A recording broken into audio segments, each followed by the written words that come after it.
Já na tela comigo, Lorival Santana, nosso analista de internacional. Muito boa noite, Lorival. Essa é a primeira reunião do bloco depois da entrada de novos países. Quais que são as expectativas para essa cúpula? E levando em conta a entrevista que o anfitrião Vladimir Putin concedeu na sexta-feira, da qual participou nosso colega Daniel Rittner, e que mencionou várias das questões, não só o conflito da Ucrânia, mas questões do Oriente Médio, e também falou do contexto econômico do mundo. Muito boa noite, Lorival Santana. Boa noite, Yuri, aqui e quem está com a gente também. Bom, o BRICS foi uma ideia lançada, na verdade, a partir de um artigo de um economista, né, Jim O'Neill, do Goldman Sachs, em 2001. Aí o bloco se formou em 2009, em 2010 incorporou a África do Sul.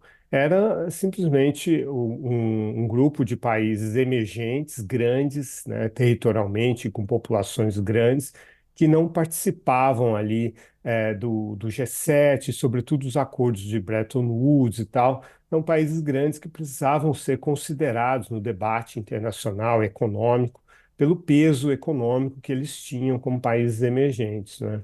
Só que agora, a partir do momento em que a China começou a disputar a hegemonia com os Estados Unidos, que a Rússia invadiu a Ucrânia, e esse desejo da China de liderar o sul global e de arbitrar sobre os conflitos do mundo é que trouxe a incorporação desses países contra a vontade do Brasil, né? Então, Arábia Saudita e Emirados Árabes Unidos, de um lado, são adversários do Irã, de outro lado, mas a China queria arbitrar esse conflito e estava havendo realmente uma aproximação entre eles antes do ataque do Hamas no ano passado. Da mesma forma, Egito e Etiópia são adversários, né? O Egito e a Etiópia disputam pelo uso das nascentes do rio Nilo, que estão na Etiópia. A Etiópia fez uma série de hidrelétricas lá e isso criou uma tensão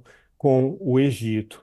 A Etiópia é um país, eu estive lá em 2023, tinha 2022, muitas obras chinesas, hotéis inteiros só para engenheiros e operários chineses, né? O aeroporto de Addis Abeba sendo construído pelos chineses e assim por diante, ferrovia, estrada e assim por diante.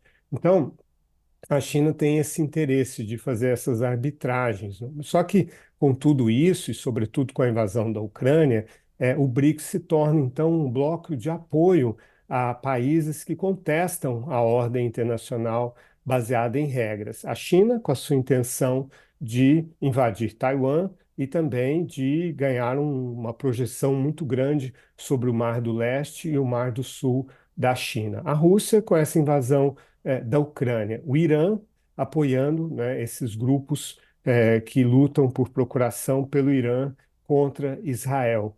Então, com isso, o Brasil fica num bloco que não necessariamente condiz com os interesses e, sobretudo, com os valores da sociedade brasileira, né? A Índia fica ali ainda, mas para ter uma relação razoável com a China. Os dois são Uhum. adversários, mas para a Índia é interessante ter essa interlocução. E a África do Sul tem esse governo, esse regime sul-africano do Congresso Nacional Africano, tem uma filiação muito forte, uma afinidade muito grande com a Rússia. Essa geração atual de líderes sul-africanos estudou na antiga União Soviética, Uhum. tiveram apoio deles. Então, com isso, o BRICS se desfigura completamente, deixa de ser um bloco de países emergentes economicamente e passa a ser um agrupamento de párias internacionais de países muito problemáticos.